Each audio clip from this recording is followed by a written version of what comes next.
like to call the Monday, February 5th, 2024 Oakwood City Council meeting to order. Would you please rise and join me with the pledge to the flag? Pledge allegiance to the flag of the United States of America, to the republic for which it stands, one nation, under God, indivisible, with liberty and justice for all.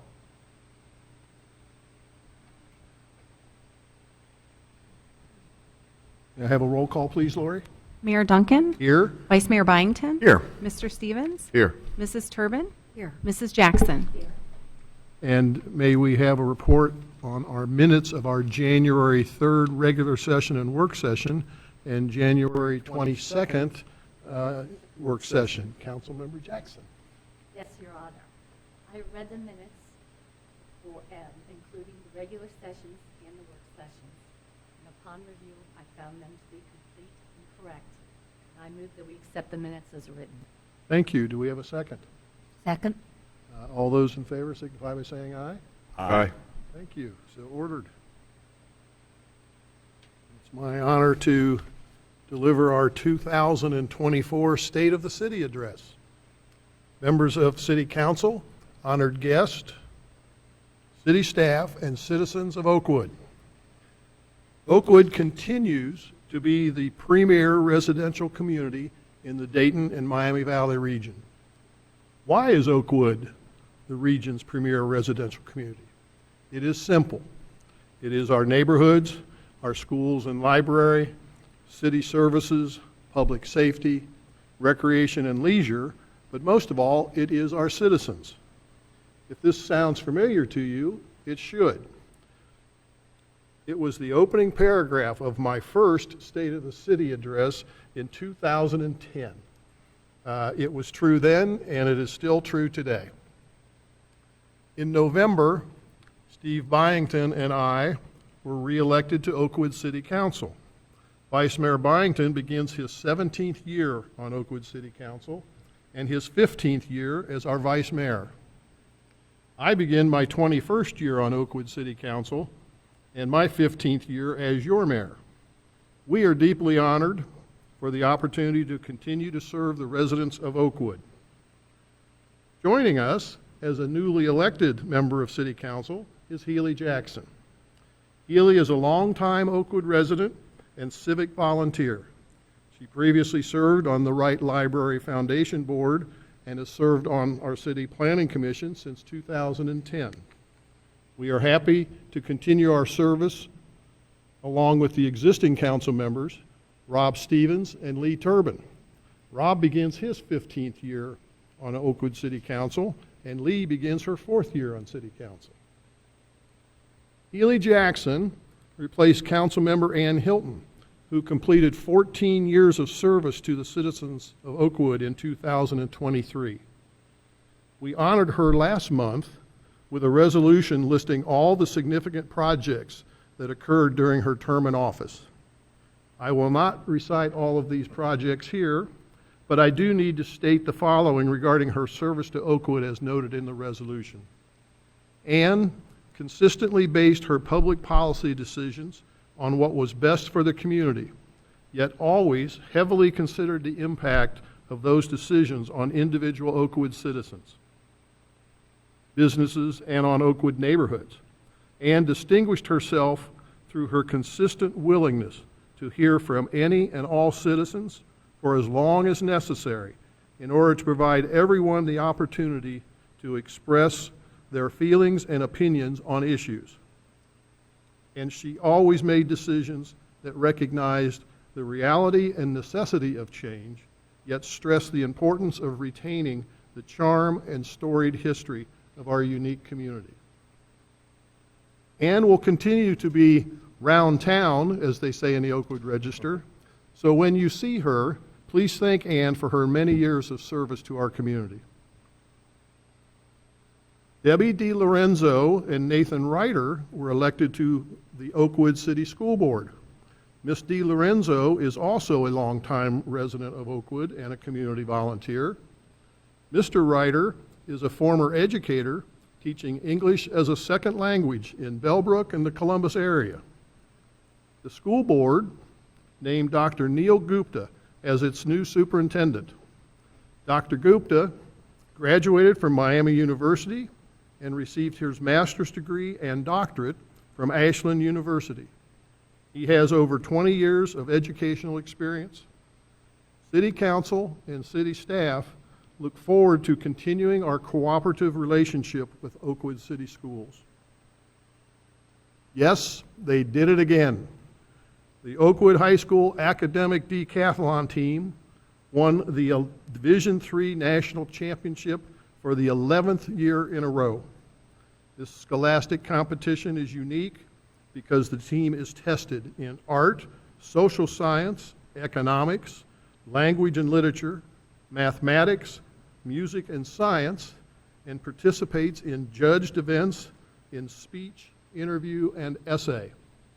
Congratulations to all the students and advisor Lori Morris, now in her 18th year as coach. She deserves major kudos for her efforts on behalf of our citizens, and I don't know if there's a GOAT award, but she probably earned it. Also, congratulations are in order to Oakwood High School senior Bella Butler, the new state champion in the 1,600 meter and 3,200 meter run. Construction began on the Rick and Jane Schwartz Performing Arts Wing at Oakwood High School and Oakwood Junior High School. The wing is the result of the Flourish campaign for the visual and performing arts by the Oakwood Schools Foundation. We look forward to the ribbon-cutting ceremony later this week. Wright Memorial Public Library celebrated its 84th anniversary. Under the leadership of Director Christy Hale, it is one of the most heavily used libraries in the country. Their foundation reported a record annual fundraising campaign in 2023. Our community is blessed to have a significant number of generous donors and volunteers supporting our schools and library. The primary purpose of local government is to provide for public safety, refuse services, water and sewer services, and other governmental and infrastructure services. We also have the obligation to create a community ambiance that encourages citizens to want to live in our fine community. Formed in 1927, our Public Safety Department is the second oldest consolidated department in the United States. It is unique because all our officers are cross-trained and state certified in law enforcement, firefighting, and emergency medical services. Our first officer on scene, response time for any emergency is 2 minutes, by far the fastest in the region. Our fire engine response time is 4.5 minutes. The national standard is 6 minutes. Our medic response team is 3.5 minutes, and the national standard is 12 minutes. Oakwood has the lowest crime rate and fire loss in Montgomery County. Under the leadership of Oakwood Public Safety Chief Alan Hill, we have the best group of public safety officers in history. All 4 of our public safety lieutenants now have graduated from the Police Executive Leadership College, PELC. PELC is a 3-month leadership development program consisting of 105 class hours covering 20-plus leadership topics, 20 required readings, 4 research papers, 3 team projects, 2 speeches, and 1 capstone presentation. Congratulations to all our lieutenants. We offered our 6th annual Citizens Police Academy. Chief Hill describes this program as a unique opportunity for citizens to better understand the job of a public safety officer and serve as a way for the safety department personnel to hear the needs and expectations of the community. Graduates of the academy have been very impressed with the professionalism of our public safety personnel. Public Works is often overlooked in our city as people take most of these services for granted. They should not. Our Public Works employees handle our weekly household waste collection and disposal, our comprehensive recycling program, special pickup program, year-round yard debris pickup, a dumpster program, fall leaf pickup, and a spring mulch delivery program. They also provide routine repair of our asphalt and concrete streets and alleys, provide snow and ice removal, and maintain our traffic signals and street signs. Public Works staff also operate our water system, sanitary sewers, and storm sewers. They are on call 24/7 for storm events, snow events, and water main and other broken pipe events. Please thank them for their service to our city. Where else would you find in a community of 2.2 square miles the parks, gardens, and green space found in Oakwood? We offer 4 neighborhood parks: Cook Park, Fair Ridge Park, Orchardly Park, and Schaefer Park. Our natural areas include Loy Gardens, Elizabeth Gardens, Houck Stream, and Centennial Park. Our recreation facilities include the Oakwood Community Center and Gardner Pool, the dog park at Krieger Field, Irving Field, Hollinger Memorial Tennis Center, Old River Sports Complex, and Mac Hummin Stadium. Oakwood features beautiful public gardens, including Smith Gardens, donated to our city 50 years ago, and Francine's Garden. We have been a Tree City, USA for 41 years, as designated by the National Arbor Day Foundation. And we have planted over 3,200 trees through our Johnny Appleseed Street Tree Planting Program. We also sponsor numerous community events, including the new resident breakfast, the ice cream social, the Family Fall Festival, and the Holiday at Lights.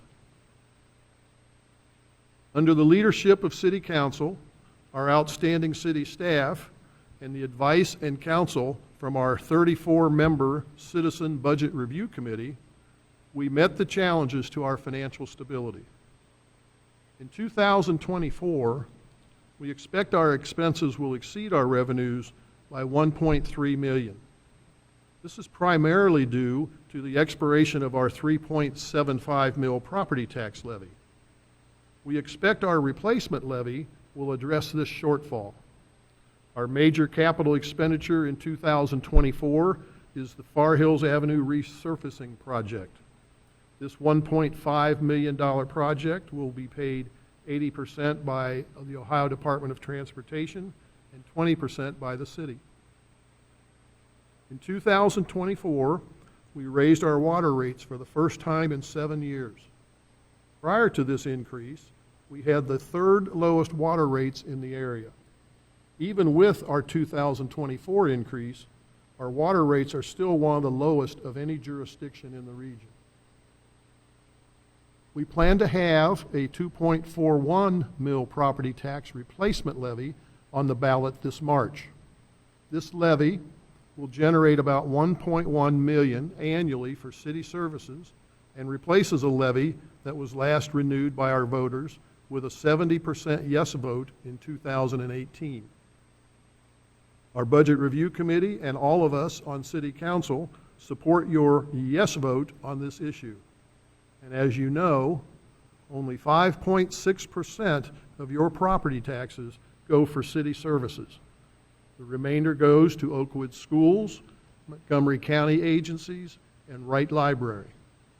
The election is on March 19th, 2024, and early voting begins on February 21st, 2024.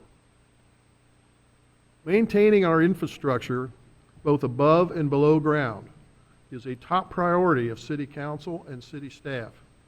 Given the age of our city, we recognize the importance of regularly investing in infrastructure capital improvement projects.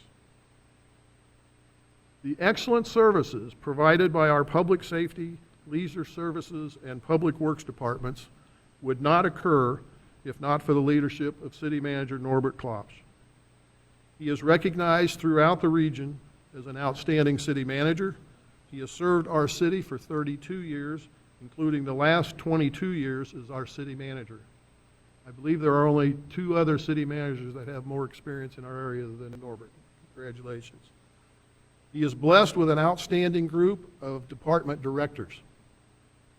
Members of City Council are also active in the Miami Valley. I serve our region as a member of the Board of Directors of the Greater Dayton Mayors and Managers Association and formerly served as the president of the association. I also serve on the Montgomery County Solid Waste Advisory Committee and the Solid Waste Management Policy Committee. Steve represents our city on the Miami Valley Regional Planning Commission and the First Suburbs Consortium. Rob represents our city on the Miami Valley Communications Council and recently served as the chair of MVCC. Lee is our city liaison to the Oakwood Sister City Association. Healy is our city liaison to the Oakwood Historical Society. This council, like those that preceded it, operates in a collegial style, and everyone believes in doing the right thing for the citizens of Oakwood. We listen to one another, no one has hidden agendas, and we believe in community service. When I joined City Council in 2003, it was my belief that Oakwood was well-governed, well-managed, and financially strong. I still hold that belief and will continue this tradition. With the help of City Council, city staff, and the citizens of Oakwood, we will continue to be well-governed, well-managed, and financially strong.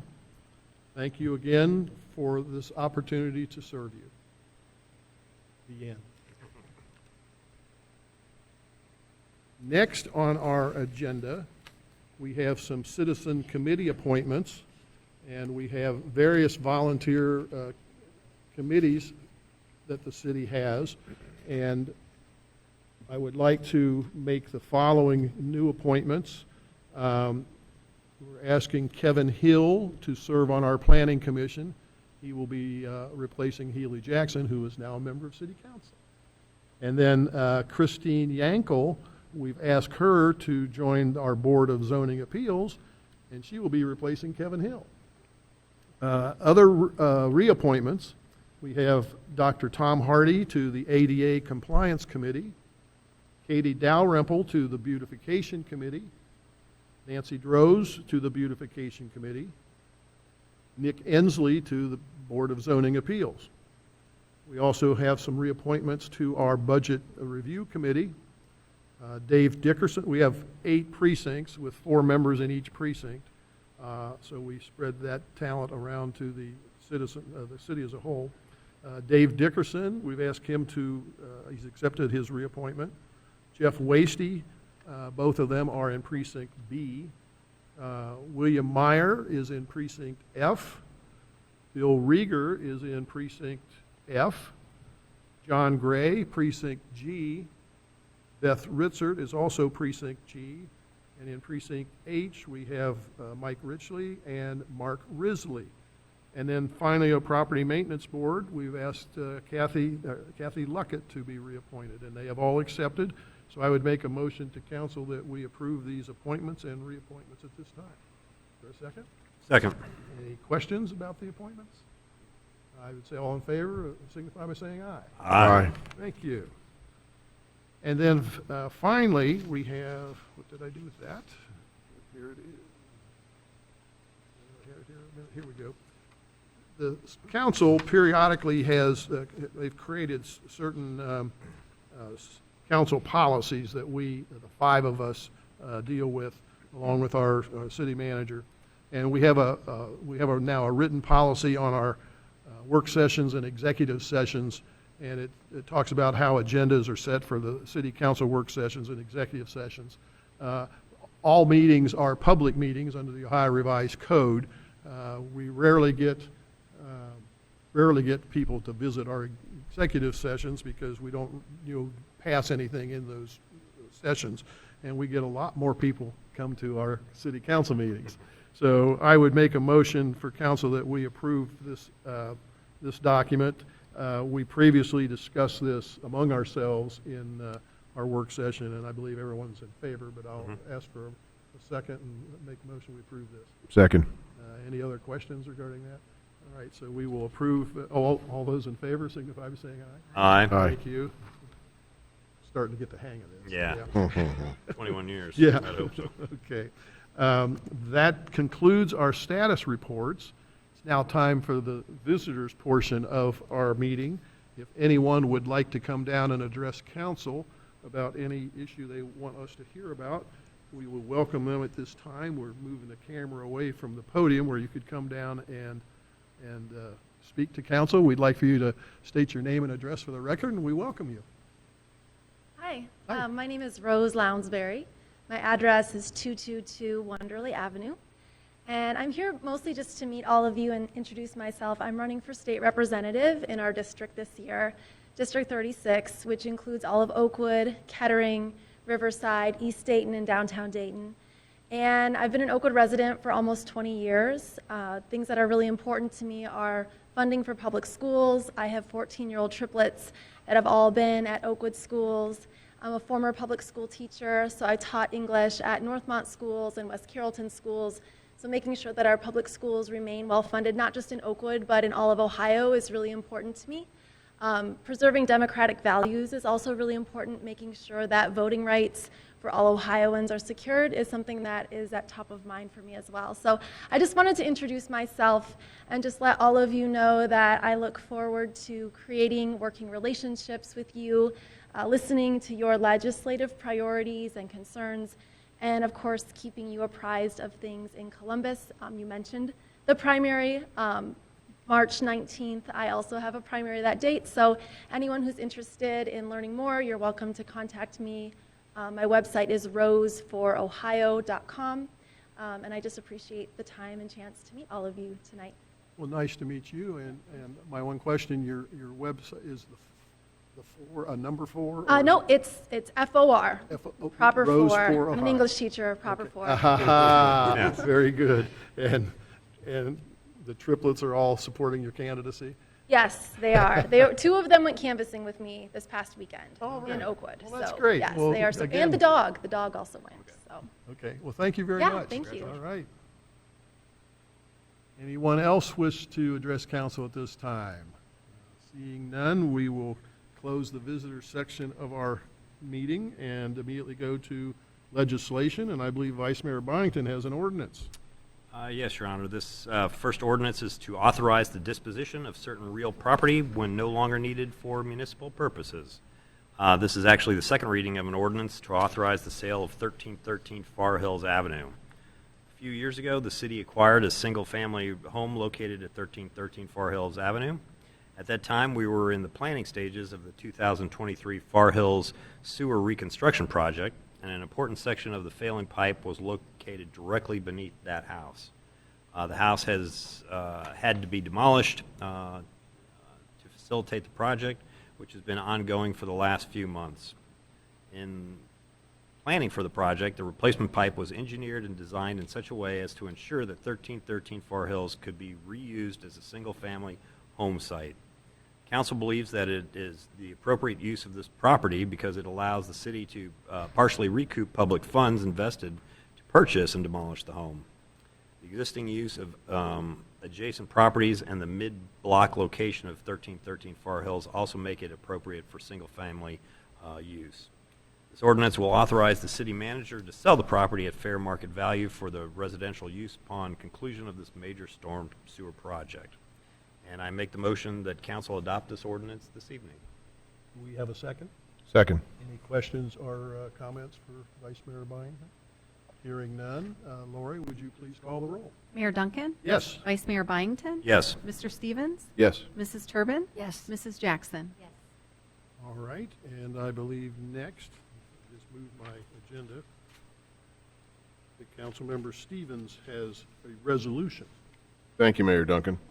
A resolution appointing William D. Duncan to the Montgomery County 911 Program Review Committee pursuant to Section 128.06A5 of the Ohio Revised Code. State law requires every county to have a 911 Program Review Committee.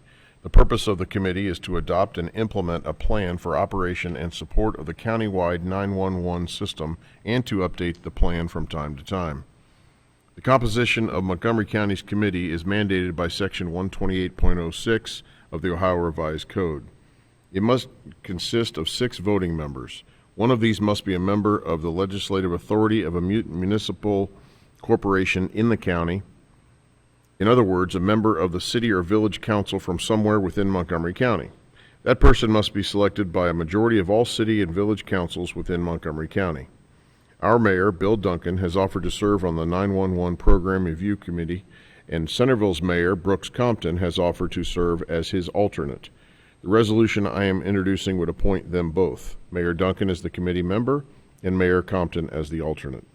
A similar resolution is being introduced by other councils throughout Montgomery County, and we hope to see these appointments to the 911 Program Review Committee confirmed very soon. I move the council adopt this resolution tonight. Do we have a second? I second. Any questions for Councilmember Stevens? Hearing none. Lori, would you please call the roll? Mayor Duncan? Yes. Vice Mayor Byington? Yes. Mr. Stevens? Yes. Mrs. Turbin? Yes. Mrs. Jackson? Yes. And finally, Vice Mayor Byington also has an ordinance. Yes, this is an ordinance that has a long name. It is an ordinance to amend Section 1, 2024 Original Appropriation Ordinance Number 4985, and an existing supplements thereto to provide for the appropriation of an additional amount of $40,000 to be expended from the General Equipment Replacement Fund for the purchase of a power cot for Medic 27. This is for the city of Oakwood, state of Ohio, during the fiscal year ending December 31st, 2024. That's the title. What it means is this is a supplemental appropriation ordinance to make funds available for an equipment purchase that was not included in the 2024 budget. In December of last year, the Public Safety Department applied for a grant from the Ohio Bureau of Workmen's Compensation. If approved, the grant was intended to purchase a power load cot system for one of our ambulances, Medic 27.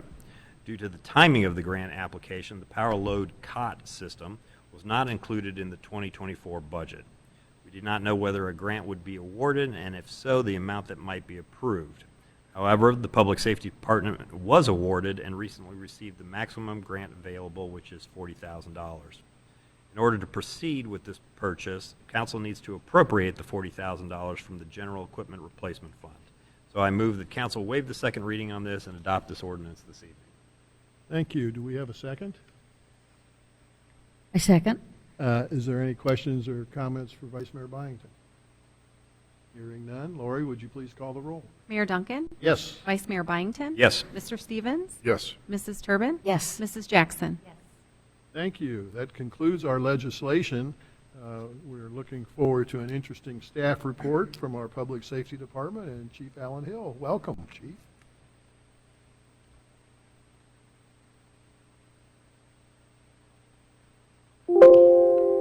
Good evening, Mayor. Thank you, Council. Some of the topics that I'll discuss tonight are crime stats from last year, 2023, some of the EMS and fire trends that we experienced last year as well. We do have a couple personnel changes within the department, our continuing and ongoing in-service annual training program. You referenced our Citizens Police Academy. I'll talk about the upcoming academy for this year, a Medic 26 replacement, and I'm going to touch on public right-of-ways as well. As I get into our part one and our major crime comparison from 2022 to 2023, we actually saw a significant reduction in part one crimes, about 30% from 143 down to 99. That is a pretty significant reduction. The biggest reduction came with overall numbers from thefts.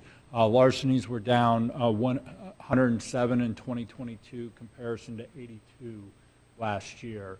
There's also some other part one crimes. 2022, unfortunately, we had a rape and a robbery. We experienced none of those last year. And then we saw a significant decrease in burglaries as well. Auto thefts continue to be well above what our historical average is, and I'll address those. or that separately here in a few slides down the road. Other than that, numbers are pretty consistent from what we've seen with regards to the other major crimes. Forgery, fraud, counterfeiting is down significantly percentage-wise, but we did experience fewer complaints last year. Part of it is I think we're all getting smarter, better educated, and we're doing a better job of protecting our information. And if we go back and would look at these historically, those numbers are really about half of what they were at the peak of what we used to see. And one of the biggest, as tax season approaches, one of the biggest things that we have seen with regards to fraud and forgery complaints is people to go file their taxes or for their accountant or the IRS to tell them, well, somebody's already filed your taxes and apparently it wasn't you. So those kinds of reports are continuing to decrease year after year. And like I said, I just think everybody's getting a little bit more protective of their information. Major crimes, when you look at a 2017 to 2023 year comparison, you can see the significant decrease from last year to this year. And outside of that, we're pretty much in line with what we historically see with regards to averages. A little bit higher with overall Part 1 crimes, and that primarily has to do with our vehicle thefts being as high as what they are. Our burglaries, we're back to 1. I've said this multiple times. You could argue that Oakwood is the most densely populated area in Montgomery County on the east side between Far Hills and Schroyer and East Drive and Patterson. The amount of residential units, occupied residential units in that area is significant. And for us to have 1 residential burglary for an entire calendar year, I think is something to be proud of as a community. Larcenies, as I mentioned, we experienced a 23% overall decrease in reported theft offenses last year, while at the same time achieving a clearance rate of almost 85%, which is well above the national average of 22%. I've mentioned in the past that, because of our volume of our responses to various offenses, 1 or 2 individuals coming into our community at any point in time during the year can dramatically affect our crime stats. Somebody coming in and breaking into cars overnight 2, 3, 4 days in a row, and we receive 15, 20 complaints out of that. When you apply that to a number of 82 to a 107, that's a significant percentage. On the flip side of that is if you're able to catch that individual who is coming in and breaking into your cars, you're able to clear a lot of those, and as a result of that, you experience a clearance rate like 85%, which is an astronomical clearance rate for property crimes. So we're very proud of that clearance rate for this past year. Auto thefts, as our historical average is around 2. A couple years ago, the Dayton region started to experience a significant increase in auto thefts. Last year, from 2021 to 2022, we went from 2 to 20.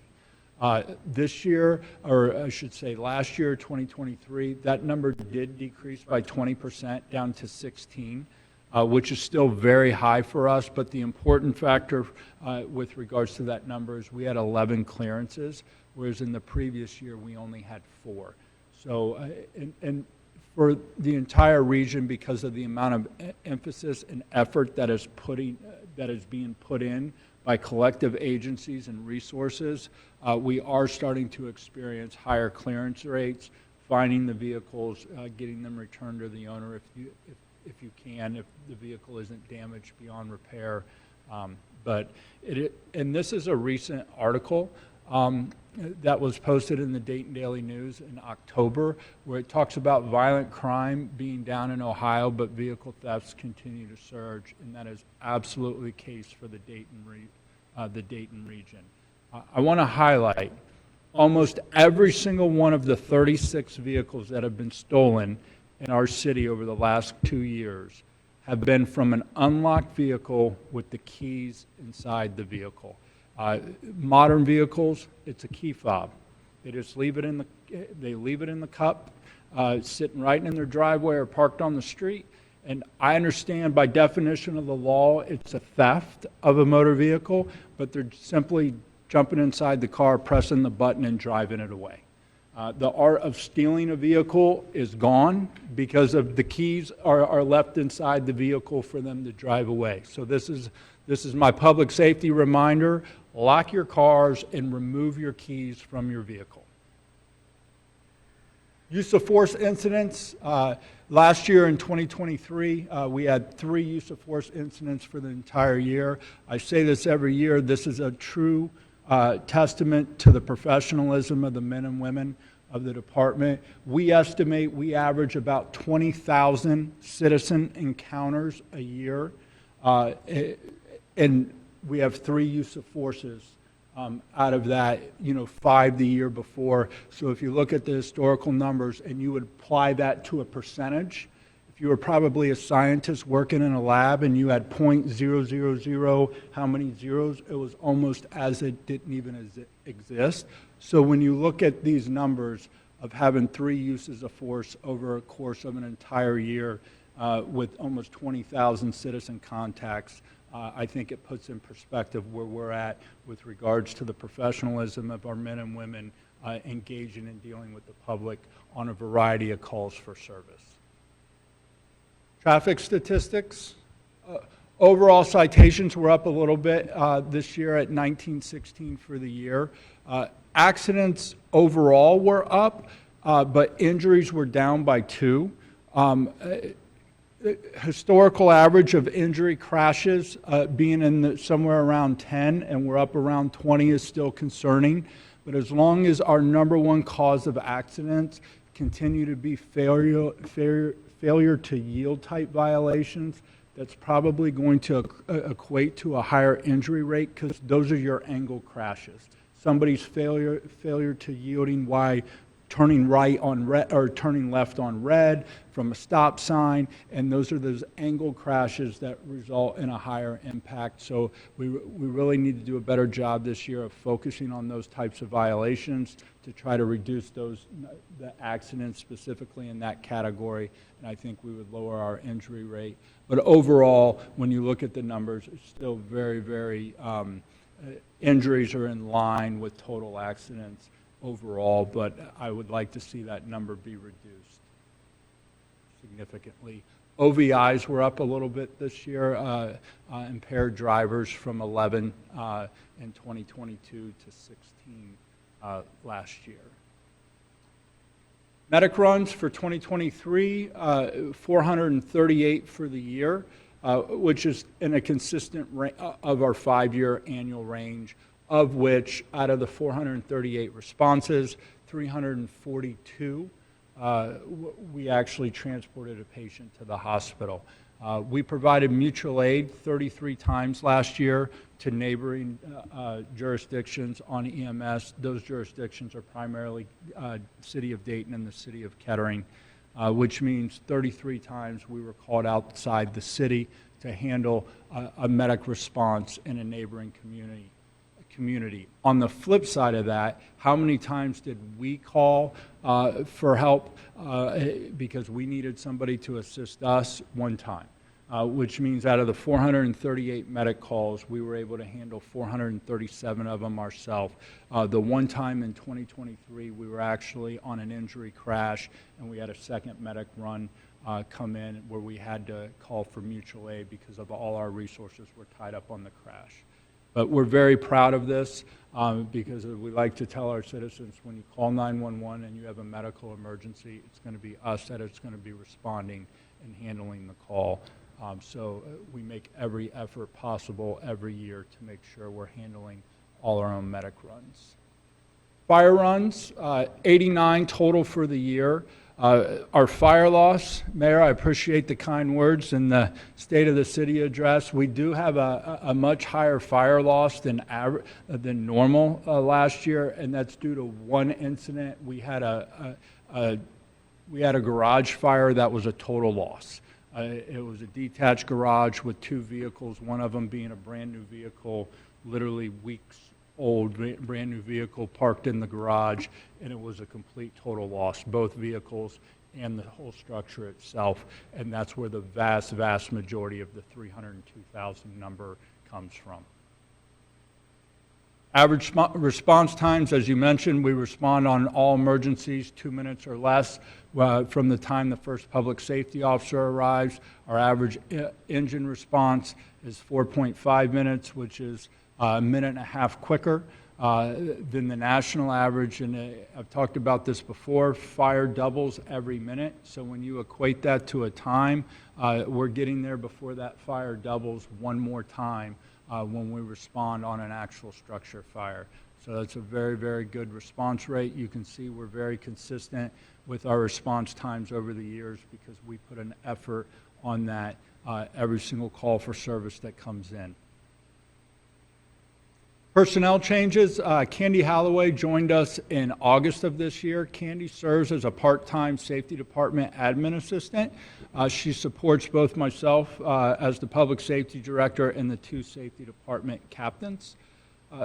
This position came about as a result of just everything that goes into running a public safety department today on the admin side when you're talking about public records, records management, and then also admin support for the other operations within the organization. So Candy's been a great addition for both myself, Captain Brzezinski, and Captain Tanner. Dustin Mitchell, who we sworn in December, completed the police academy recently, and he was sworn in. He was actually hired on June 12th, though. And prior to joining us, he worked for the Xenia Fire Department. He's recently completed the academy, as I mentioned, and he's in the process of finalizing his FTO and should be working on his own in the matter of weeks. In-service training program. Over the past 5 years, the safety department averages 3,670 hours of in-service training annually. When you equate that to employee work hours, 2,080 hours is equivalent to 1 full-time employee. So when somebody would ask us how much do we train, we almost train over a calendar year equivalent to 2 full-time positions when you think about 2,080 hours a year. So it's a significant amount of training, in-service training, police, fire, and EMS that we conduct every single year within the safety department. How do we receive our training? It's accomplished through a variety of platforms, online continuing education, classroom setting, and practical training exercises as well. Here's just a sample last year. Predominantly every year, police is the large volume of our hours. Primarily that has to deal, it's a result of every single one of our certification has state mandated hours that we're required to complete. But OPATO, Ohio Peace Officer Training Academy, they mandate some additional hours on the police side every single year, and that's why you see a higher number on the police side. So to highlight some of the police trainings from last year and some of the topics, were school safety or school threat and safety training, legal updates, arrest and search and seizure. We touched on officer wellness, provided an in-service OVI refresher training, use of force, report writing, community diversity and procedural justice, and we also provided a training on ethics and professionalism. So we truly try to provide a comprehensive in-service training program touching on as many topics as we can. As you mentioned, Mayor, in November of last year, we graduated our 6th Citizen Police Academy. It's hard to believe we've already had 6, and our 7th Academy is scheduled for the fall of 2024. We will start taking applications in June. We are beyond appreciative as an organization for the continued support for this program because it's a tremendous way for us to continue to interact with the citizens in which we serve. It's free of charge, and it's open to anyone who either works or resides within the city of Oakwood. Medic 26 replacement, as kind of mentioned for the power cot, supplemental appropriation. We recently ordered a replacement for Medic 26. The current Medic is a 2005 Miller McCoy built on a Ford chassis. It's basically, I don't want to say it's reached its end of service life as a primary frontline medic. It served the community well for the last 20 years, and it will go into a reserve status upon the arrival of the new medic, which should be August and September. So hopefully by the time, it won't arrive when I'm back in July for my second presentation for the year, but we're hoping to receive it in August or September of this year.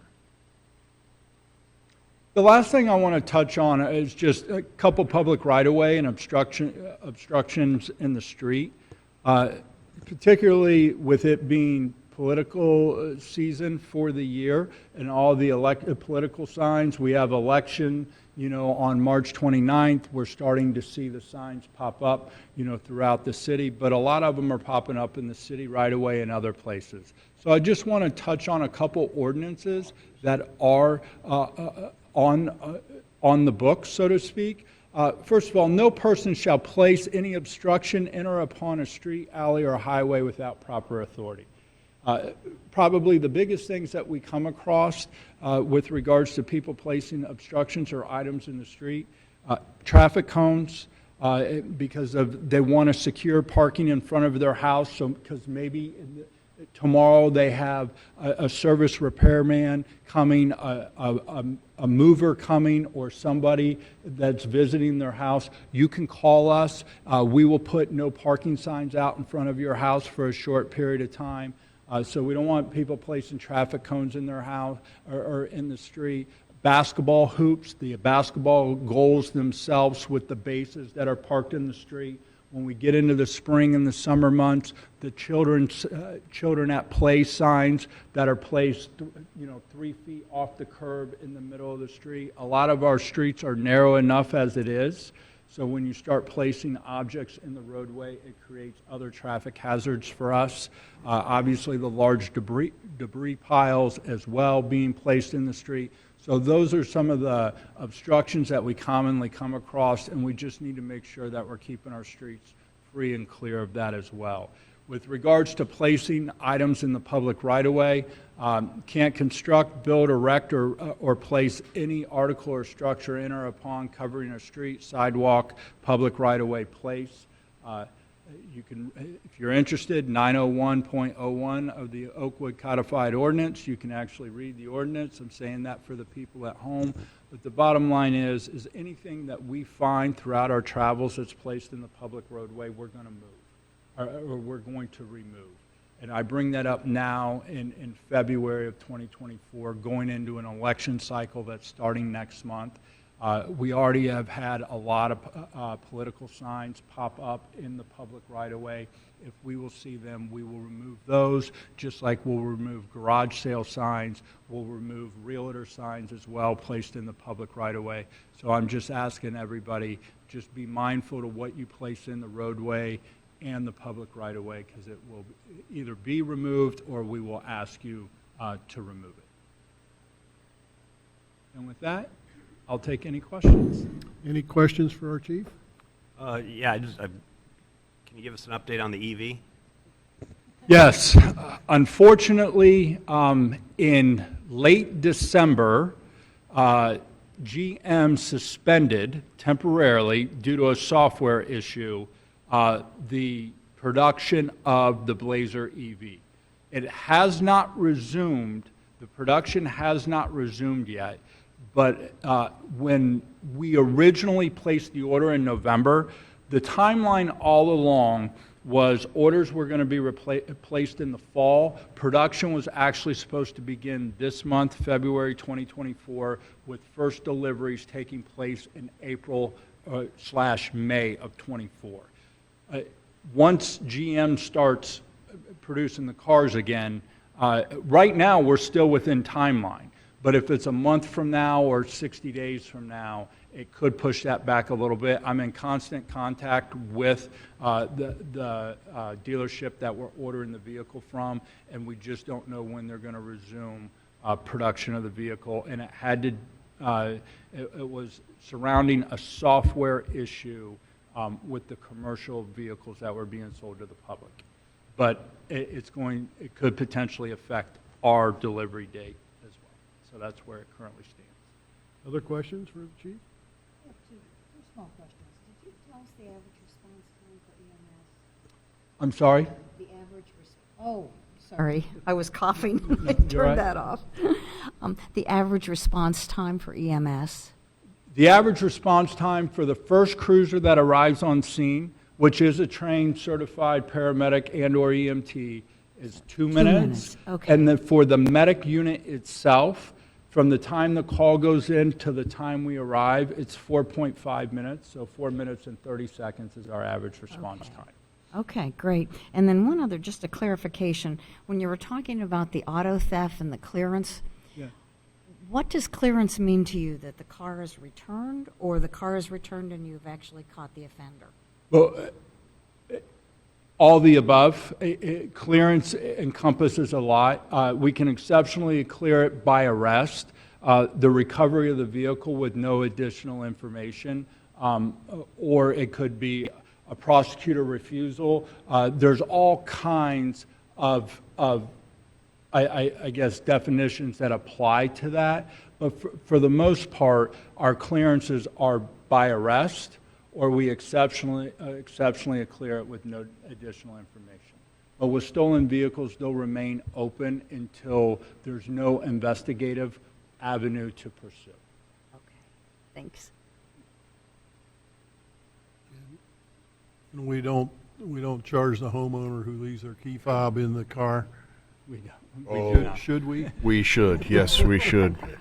Local insurance agents would love Down to insurance do guy. that. Down Sorry. Okay. Sorry. Yes, now you're, all right, yeah, we'll leave that one alone, I guess. Yes, please take your key fobs in at night. Well, thank you for that report. We appreciate it very much, and we also appreciate, as you know, what a great group of public safety officers we have here protecting us. And we appreciate it very much. Thank you, Chief. It is now time for our city manager's report. Thank you, Your Honor. Much of the information the chief presented, in particular the statistics and all, will be readily available when our citizens receive their 2023 annual report. And every year I comment on that, and it's an enjoyable project for us. Lori, in particular, who I want to thank publicly for already leading the effort on that. But we're well underway now in preparing that report, and it will, in fact, be delivered to every residential and business property in Oakwood, again, right around the end of March or maybe early April. And 32 pages full of information about all the different departments, but in particular, all the safety department statistics that the chief went over. Second thing, our website continues to be I think a wonderful resource, maybe something that our average citizen doesn't go to or seek out very often, but I just want to remind everyone that it's out there. There's an enormous amount of information. Nowadays, the way information is stored, there's almost no limit on what we can have there. If someone wanted to watch, for whatever reason, a council meeting video from 2 years ago, you can go to the website and find it. And then you have total power of fast forwarding or going backwards or what have you on that video. And in terms of written information, again, enormous amount of information about the city, and Lori also maintains that. And we just last Friday posted the large budget book for 2024 onto the website.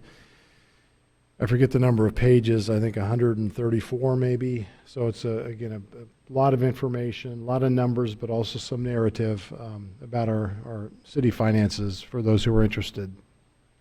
The Far Hills resurfacing project that I've talked about for the last 2 years, I think at these council meetings, was successfully bid by ODOT about a week ago, and we're in the process now of seeing that project awarded, and the apparent low bidder was Barrett Paving, who we're familiar with. They've done quite a number of the resurfacing jobs here in Oakwood over the years, and so we're very comfortable with their work. No idea at this point when that project will take place, but if I had to guess, I would say maybe late May, early June, into late July, perhaps early August, sometime in that time frame.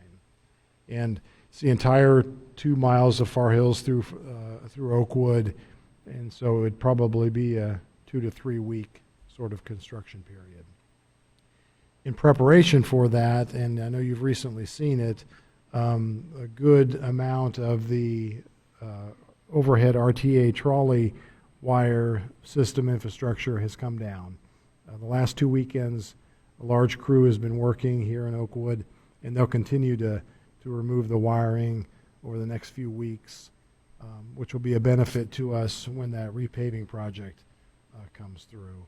So all the wire comes down the next few weeks, and then as the rest of the year unfolds, RTA will systematically go through and remove the poles, some of which unfortunately have other utilities hanging on them. So there, at the end of the day, there may be a few of the old metal ones that remain, and if so, we'll figure out a way to refurbish them and repaint them. But most of them will be removed. And finally, this year's already rolling along here, and Chris Kuzma, our city engineer, informed me that our sidewalk, curb, and apron project is out to bid now. And so we'll be opening bids in the next 2 or 3 weeks, and the project this year will take place in the Far Hills Avenue Business District. So between the South Corp line around East Drive up to Peach Orchard. There's a whole bunch of concrete in that area, and we'll be focusing our work right there. So that's all I have. Any questions for our city manager? Yeah, Norm, so the storm sewer project, is it, and maybe even some of the curbing and sidewalk, was that held up due to the weather? A certain temperature you have to have? Is this?